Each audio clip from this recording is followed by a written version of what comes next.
So, Pete Kennedy, you're the caretaker of the Coast Guard 36,500 rescue boat. You're on the board of the Orleans Historical Society, and they've sort of adopted this vessel. Is that right? Yes. 1981, the vessel was at that time up in the fields of the National Seashore, and the Orleans Historical Society took responsibility from it from the government, and at that point started the restoration process. Before we talk a little bit about the 36,500 specifically, let me review with you a little bit of the heritage of rescue boats. Okay. Back in the 1780s, an Englishman, Lukin, L-U-K-I-N, built the first unsinkable boat, it was called. It basically had flotation in the gunnels and was determined to be unsinkable. That evolved in the 1880s to the Beeching's boat, which was probably the first one to go into the service of a life-saving service. In 1888, that was further developed to be a self-righting, self-bailing boat manned by a crew of people on the shores and the cliffs of the United Kingdom for the sole purpose of saving sailors as they were wrecked near the shore. Later than that, probably a little bit later than that, the same emphasis on saving the lives of seamen occurred here in Massachusetts with the creation of the Massachusetts Humane Society, who patrolled the shores of Massachusetts, primarily Cape Cod, to rescue as best they can those that were shipwrecked off the shores of Cape Cod. That evolved into the U.S. Life-Saving Service in 1872. The Life-Saving Service then evolved into the creation of the U.S. Coast Guard in 1915. So that's kind of the heritage of the focus on life-saving services. As it pertains to the motor lifeboat, the 36-foot motor lifeboat was developed in the early 1900s and evolved from the T model to the TR, R standing for revised, into the TRS, S standing for simplified. The 36,500 is one of about 130 TRS models that were first started to be built in 1939. Now let me talk for a moment about this particular boat, the 36,500. This boat was built in Curtis Bay, Maryland in 1946 and spent its active career with the Coast Guard at Station Chatham. So it was assigned to Chatham in 1946 and it stayed at Chatham until it was decommissioned in 1968. Now, during that period of time, there was one significant event that probably allowed the 36,500 to go down in history, and that was the rescue of the crew from the Pendleton on February 18, 1952. In a raging storm off the coast of Cape Cod, two T2 tankers, the Fort Mercer and the Pendleton, broke in half. This was not an uncommon occurrence for this particular model of tanker, the T2 tanker. Most of them were made during World War II of used iron, tired iron, and by the 1950s they were coming apart. They were not intended to last that long. That night, the Coast Guard got calls of both the Fort Mercer and the Pendleton breaking in half, and a crew of men from Station Chatham, Bernie Weber being the coxswain and three others, were dispatched to go down to the fish pier, row out to the 36,500. At that point in time, the motor lifeboats were on moorings in front of the fish pier. Try to cross the bar and try to find the stern section of the Pendleton, which was believed to have over 30 survivors on it. The common feeling at the time from the fishermen who were at the pier is that the 36,500 would probably not make it across the bar. The bar was heavy surf breaking. The seas outside the bar were estimated to be 40 to 50 feet. The seas were running that high. The winds were kicking at 40 or 50 knots. And it was February 18th, a cold, dark night with the snow and wind and rain blowing. Sounds like it was a classic winter northeaster then. A classic winter northeaster, and the results were that the rescue of 32 sailors from that boat is often referred to as the greatest small boat rescue in Coast Guard history.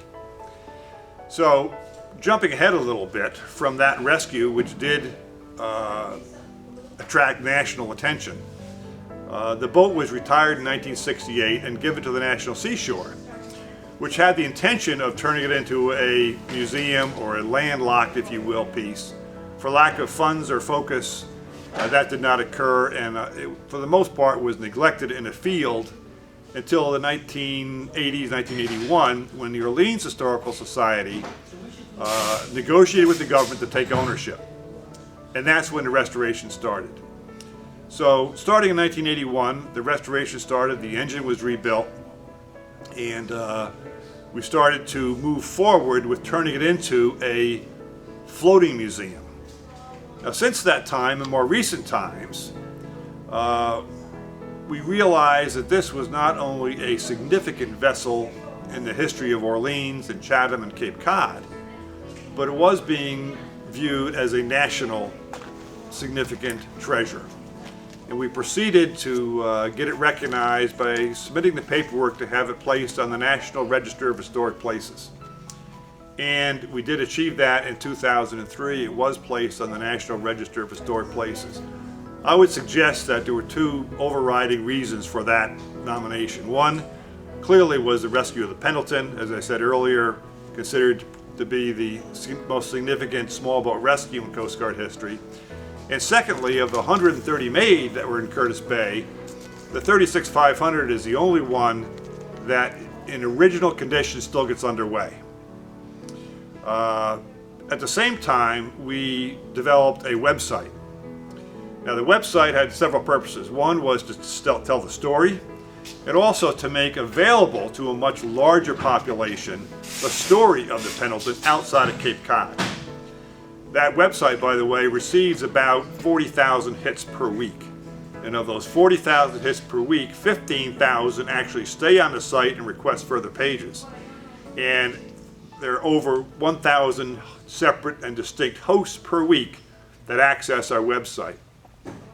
What's also important about the website is that we have links on that to the town of Orleans, to the Orleans Historical Society, to Station Cape Cod, Coast Guard site, and other maritime type links. Mostly people that would be accessing our site would be interested in other activities around Orleans or about the Coast Guard. The events we get involved in are varied. For example, several years ago, the class of 1962 at the Coast Guard Academy requested an artist, Tony Falcone, to do a 9-foot by 9-foot mural of the rescue of the Pendleton for display at the Academy. And we were asked if we could steam down to there and participate in that unveiling ceremonies, which we did. Another significant event that we've been involved in is we transported the 70th keeper to Boston Light. Boston Light is the oldest lighthouse in the United States. The 70th keeper is a woman by the name of Sally Snowman. First woman keeper, the 70th keeper, and we picked up Keeper Snowman, Congressman Delahunt, Admiral Cray, Admiral May at the time, and several other dignitaries, and transported them out to the Boston Light at Little Brewster Island for the change of command ceremonies. We go to the Portuguese Festival in Provincetown every year to participate in that. We've transported Santa Claus into the fish pier at Chatham on occasion. We've been to the Antique and Classic Boat Show to participate in that. So we try to get involved in various activities around the Northeast coast. At the same time as we're pushing for the national information to be dispersed in the website, we also reached out and tried to initiate further media coverage. So, for example, we've had several articles in the Soundings magazine, which is a national maritime magazine. We've had some articles in regional magazines, such as Offshore. And we've had numerous articles written in Cape Cod Times and the Cape Codder about us. So that has helped certainly spread the word about the boat and its availability here as a significant item that Orleans has to offer. You would raise the question of why we are here in Suzanne Leahy's Marine Restoration Shop. Several years ago, it became apparent to us that there was rot occurring topside. In the lazarette, the shear clamp was rotting. That's a structural part of the boat. The bulkheads in the lazarette, the engine rooms, and the survivor's compartment were starting to rot. The fiberglass had become delaminated and was cracked, and we knew very well that there was going to be rot under that. So at that time, we knew that this was going to be a major restoration effort, and like any other challenge that faces you, you do two things. You try to raise your revenue, and you try to lower your expenses, and we took actions on both counts. On the lowering the expenses factions, we've had, and I'll mention a few companies and individuals here, and I'll probably miss some, but I think there's some that are significant. Nauset Marine has been wonderful to us. Ron Deschon and Bob and Scott over at the main store assist us every time in pulling the boat out, putting it back in, launching it, relaunching it, bringing it over here.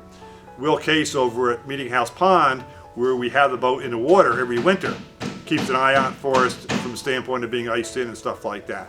Is the boat kept in the water during the winter? The boat is kept in the water except for 1 month a year when we pull it out to work on it, except for this year, when of course it's out more than a month. But normally it's in the water all year long. Wayne over at Rooster Welding. Last year we had to rebuild the exhaust system in the engine room. Wayne volunteered to do that. Interlux Yacht Finishes has donated thousands of dollars worth of paint. BuyTheSea.com developed our website for us, and so that is all donated to us. Dubas and Sons in Chatham donates their big shed for us to work on it each year for 1 month, again except for this year where it's here. Whiteley Fuel in Chatham has helped us top off the tanks on occasion when we need it.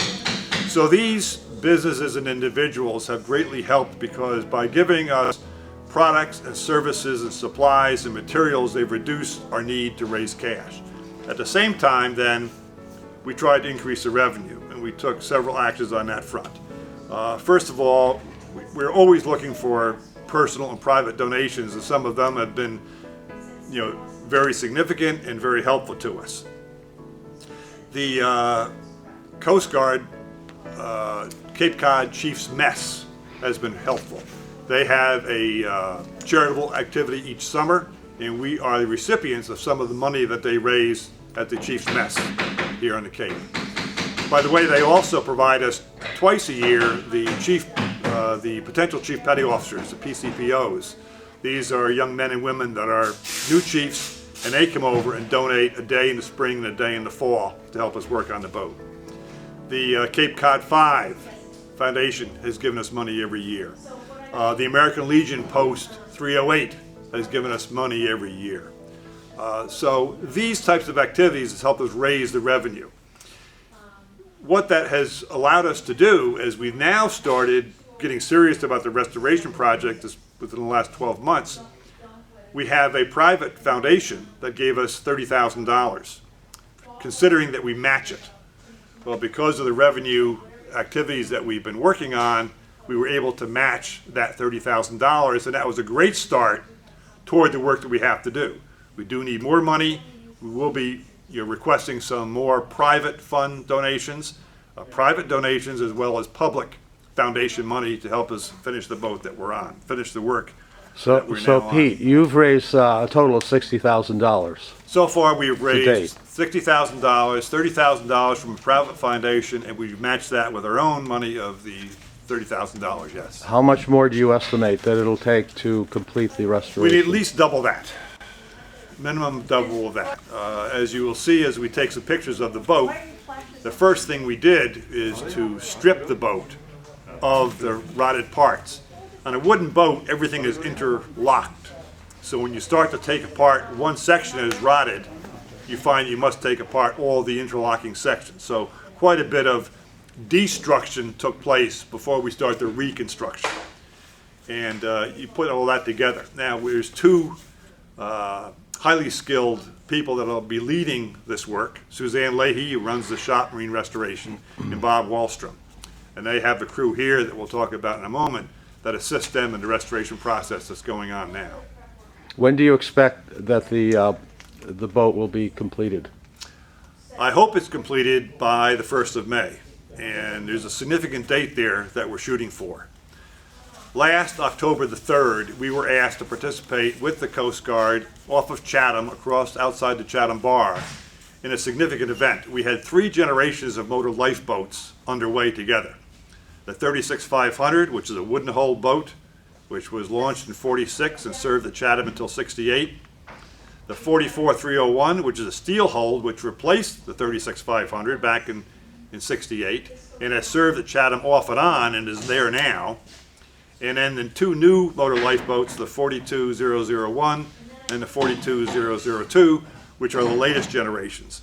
So we had 3 generations of active lifeboats, all having served at Chatham, off of Chatham on October 3rd. The 44301 is the last 44-footer in active Coast Guard service, and that will be decommissioned this May. We've been asked to be there again for the decommissioning of the 44301, so that's why we're hoping it'll all be done, and Suzanne expects it to be completed in time for a launch the 1st of May. As I mentioned earlier, we do try to get out and hit as many ports of calls as we can.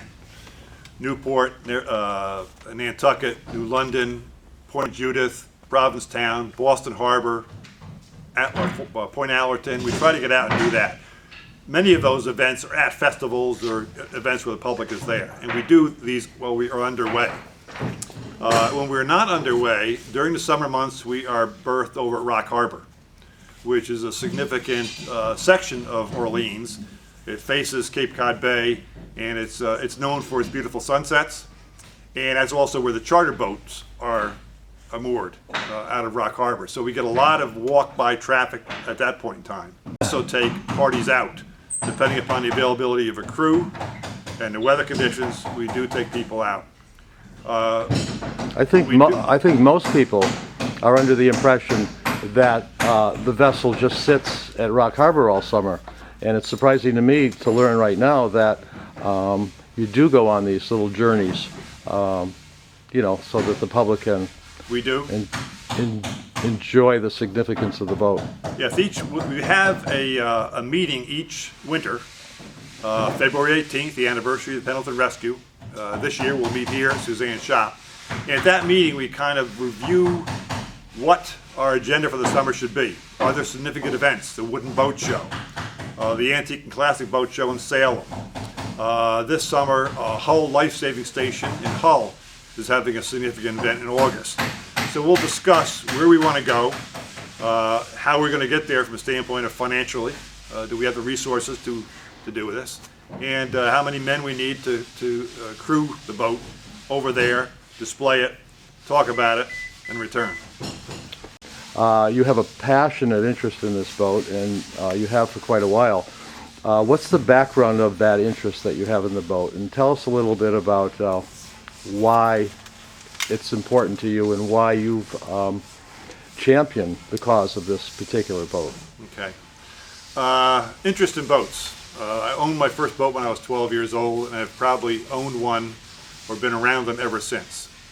I hold my 100-ton master's license, so it's obvious that I've always been interested in improving my activities on the water and growing my skills and spending a lot of time on the water.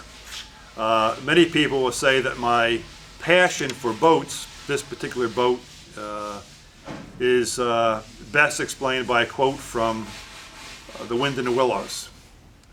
As Ratty says to Mole, there is nothing, absolutely nothing, my friend, half so worthwhile doing as simply messing about in boats.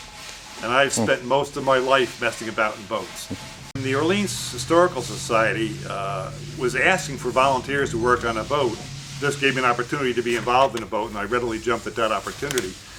It's a phenomenal privilege for the Orleans Historical Society and myself and the dozen or so men that work with me to be caretakers of a national treasure. This doesn't happen usually in many people's lives. We have the opportunity here. And so it's just beyond my expectations that not only would I be involved in a maritime tradition here on the Cape, but I would be one of many people that are charged with being the caretakers of a national treasure. And that's just something that it just makes you get up in the morning and want to do something for the boat. At the time of that historic rescue of the Pendleton, Yes. and the aftermath that followed, how famous did this boat become in the general public? How was it really widespread? Well, that night, there was such a, I guess, pessimism that they could find the Pendleton, let alone rescue the men off of it, and then return to shore. That when they did return to shore at the fish pier, there was a great jubilation from the city of Chatham, which was a fishing community back then primarily. From a national significance, yes, the next day it showed up on the front page of the Boston Globe. I think it was the Boston Daily Globe at the time. That night of the rescue, when Bernie Weber, being the coxswain, was asked to assemble a crew, 3 other men volunteered, stepped forward. Andy Fitzgerald was the engineer, and he was on board that night. And 2 other men, Livesey and Mask, also volunteered and were the seamen, the crewmen with Bernie that night. Of those 4 crewmen, Bernie and Andy are still living. Livesey and Mask unfortunately died recently. However, all 4 were around for the 50th anniversary of the Pendleton rescue in 2002. They were recognized with the gold medal. Now, the gold medal is the highest award given by the Coast Guard. And generally it's not given to a whole crew. Usually 1 crew member or 2 crew members might be singled out as worthy of that award. This rescue is considered by the Coast Guard at the time of such significance that all members of the crew were given the gold medal. I imagine that in that northeaster, there must have been 18, 20-foot seas. The seas were bigger than that. When Bernie crossed the bar, again, he did not know exactly where the Pendleton was. Earlier in the day, when it broke apart off of Provincetown, they knew that it was drifting down the outside, heading toward Chatham, but they didn't know where it was. Dark had set in.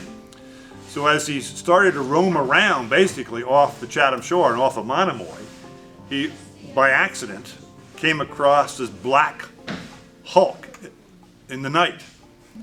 As he approached it, he put the spotlight on the stern and saw the word Pendleton and realized he had found the stern. At that time, a man up on top came to the rail, and shortly after, other men came to the rail. Bernie says that the seas were so rough, 50 or 60 feet, and he had a 36-foot boat next to the stern of this huge tanker. At the time, he said it might have been safer of putting his 4 crewmen on the tanker than the 32 men from the tanker on his boat. They started coming down the Jacob's Ladder at the time. As they came down the Jacob's Ladder, some were falling into the water. He just kept on working the boat back and forth with the crewmen helping men come off the Jacob's Ladder as the swells would bring him up and down and back and forth. And so he rescued them. The boat was not made to carry 36 men. So it was sitting low in the water. Most of the weight was in the bow, so the stern was coming out of the water, which made maneuverability even more difficult. He didn't know where he was. His compass had broken on the way out, so he didn't know where he was. But he'd been out on these waters so often and so many times that he knew by the direction of the swells and the currents about where he was. Initially, he said his desire was going to be head west, hit the beaches at Monomoy, drive the boat as far as he could into the surf onto the beach, and have the men bail out onto the beach. As it turned out, he came through the Chatham bar and crossed the bar and found the buoy inside the bar. Wow. In his book and in his interviews, which is on our website, he says obviously there was another hand on the tiller other than his that night. So when he arrived back, the town did respond. The town of Chatham, the men were providing food, clothing, and other activities to these 4 these men who were rescued, and they all were very thankful for these 4 men that braved seas that were thought to be not possible to go out, let alone come back. And yet, I guess the motto of the safeguard is, or not the motto, a saying is you have to go out, but you don't necessarily have to make your way back. It's unimaginable that they were able to do that with seas, the height of which you're describing. I mean, I've been out there in 18, 20 feet seas. I was so scared, and it was just chaotic. Yes. And to that type of seas, and trying to get men out of the water and off the Jacob's Ladder. It's just extraordinary. Well, you have two factors. First, you have the factor of the Chatham Bar. So first you have to find your way across breaking surf. That's why the station Chatham is still considered a surf station, because you're breaking surf getting across the Chatham Bar. And then once you're outside the bar, you're dealing with 50 and 60 foot swells. So yeah, it's a double challenge to get out there. I think it's important that we recognize the role that the Orleans Historical Society plays in this, the support we get from the town, the support we get from companies and businesses around the town, like I said, the Nauset Marina, the Harbor Master, Dawson Farbert, the Harbor Master. We get a lot of local support, but we're always looking for more support. So if anybody has a master's license, experience in a single screw boat, wiring, electronics, working on wooden boats, we welcome volunteers. We would look forward to having anybody help us out. There's a small but very dedicated group of men that work with me on this boat. And we do things from complicated to very simple, like sanding and scraping and painting. So there's a role for everybody, and we're always looking for people to come and help us. The Orleans Historical Society has a wide variety of activities that they host, focusing on the history of Orleans, and we are part of that. Our position is a little unique, is that we are a national treasure, and we are known and acknowledged and referred to way outside the Orleans home front. When a Coast Guard vessel is retired, that number is not allowed to be kept on the vessel. Because of the significance of this vessel and the rescue, the Coast Guard was requested and it was approved that we can continue to use the designation CG36500. Admiral Cray also granted us permission to fly the Coast Guard ensign on the boat, which we do when we're underway. The focus we've been able to put on working with others to preserve this boat is phenomenal. Some things we seek out, some things fall into our lap. Another interesting story is we found a 36-foot motor lifeboat, a TR model, up in Gloucester. We went up to survey it. Suzanne and myself and some other people went up to survey it. It seemed to be beyond repair. We didn't have the money, nor did we ever have any expectation we could get maybe $500,000 to restore this boat. It was in such poor condition. However, the owner of it, an individual, was willing to sell us salvage rights, which I purchased. We then stripped the boat as best we could and quadrupled our investment by then selling the parts that we salvaged to others that are trying to restore 36-foot motor lifeboats as far as Washington State. This is, of course, after we kept the parts that we needed for our restoration project. But activities like that are very heartwarming. We now, as we have the boat sit at Rock Harbor, we have people come up to us all the time, many of them former Coast Guard people, saying, "Oh, I remember serving on a boat like that. I remember the boat I was on the Great Lakes or coast of Maine or somewhere," which is also nice that we can keep this boat alive for these individuals that have had a connection to a 36-foot motor lifeboat. It is a self-righting, self-bailing boat. It weighs 22,000 pounds. It's made of cypress on oak below the waterline. Above the waterline is cedar and fir.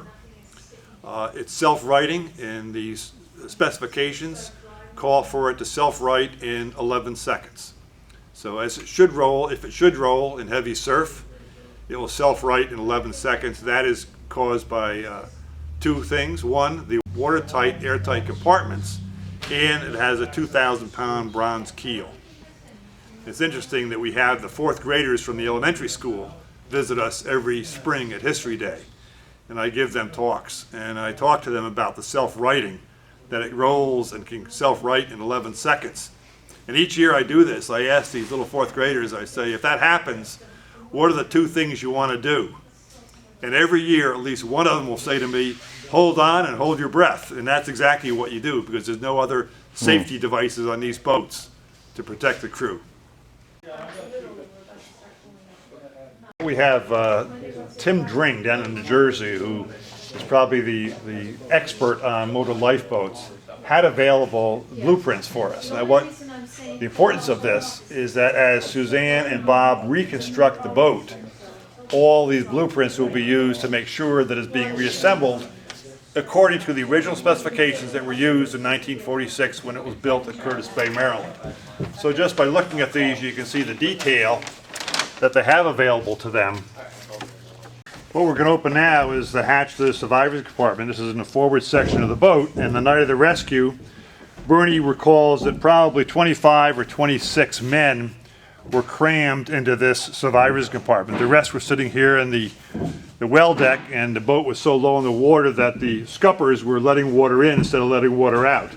As you look into the survivor's compartment, you can see there's not a very big compartment, and probably 25 or 26 grown men with foul weather gear and heavy woolen clothing were crammed in there the night of the rescue. The fact is that we were down at the Coast Guard Academy and attempted to put 25 or 26 cadets in there with summer clothing on, and we had a hard time doing it, and Captain Webster's remark was the motivation the night of the rescue was slightly different than the motivation of students to get in there on an off day. So Pete Kennedy with Suzanne Leahy. What's the name of your boatworks here, Suzanne? Marine Restoration. And you have undertaken to do the CG36500. That's right. With pride. With pride. How's that going, Pete? That's good. Well, let me back up a little bit. We talked earlier about the restoration project.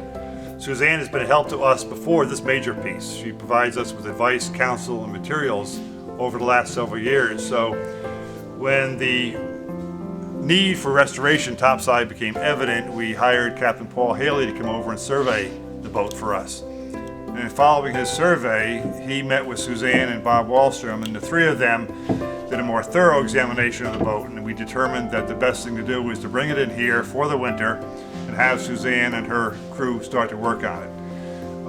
And so here it is. The first part of the work was conducted by the volunteers that work with me, and that was to strip off the turtlebacks on the lazarette in the engine room, to remove the side decks and the decking, and to remove the bulkheads.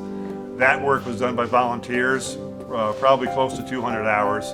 At that point then, we turned over the more highly skilled work to Suzanne and her shop, and I'll ask Suzanne to bring us up to date on where we are today regarding the restoration projects that we undertook. Right. Well, some of the problems that were revealed in the survey were structural. So we knew we had to take out frames, and that meant ripping up, and the bulkheads, and that meant ripping up the cockpit floor, which for all intents and purposes didn't look that bad. But since this was a watertight boat, everything was incredibly well put together, and it required you really had to think about how the boat builders put it together, which came first, so that we could work backwards, and it wasn't often easy.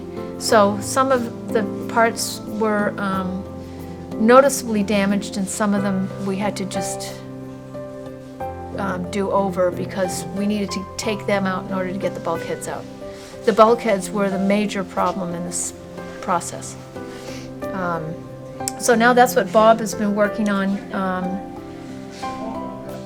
Replacing, we're scarfing, you can see here, we're replacing scarfed sections of the steering log. We've got ledger beams, frames for the cabin. What you see in orange there is a laminated replacement of the shear clamp. Rather than replacing the whole thing, we just replaced a section of that. And my crew did, Brian Burke actually was working on the shear clamp and getting the majority of the bulkheads once the volunteers kind of hit a wall where things were just too difficult, and we had to make cutting decisions. It was kind of like surgery. So that's what Brian was able to do, is just cut away judiciously parts that were we knew we could replicate. And pretty much that's where we're at. Is, now we're almost at the point where Bob's structural work is done, and we can start putting the skin back on, the bulkheads and the turtleback skins. Suzanne, talk for a moment about the materials that were used in the original construction. I have here a piece of the turtleback from either the lazarette or the engine room. Can you describe how this originally was put together and then how you will be replicating this when you rebuild it? Right. Well, this is cedar, and it's, if you can see that with the camera, it's 2 layers of planking, cedar planking, that are butt joined. In other words, they're just placed together to make it around this shape. And there's a layer of canvas in between. And then ultimately there was a layer of canvas on top, and that provided the water tightness. And that was the technology when 1946. 1946, that was the latest technology of the day. Today, what we can do for museum quality restoration is to put a layer of cedar planking on the inside. In other words, that would be the first layer that will go here. And then we'll put 2 layers of 1/8" plywood, a really good grade marine plywood, very smooth, which is called okume. And then we'll cover it with a fiberglass cloth that replicates canvas. It's a very thin, kind of like the fabric we're wearing today. Not what you'd think of as regular fiberglass cloth. It acts more like cloth.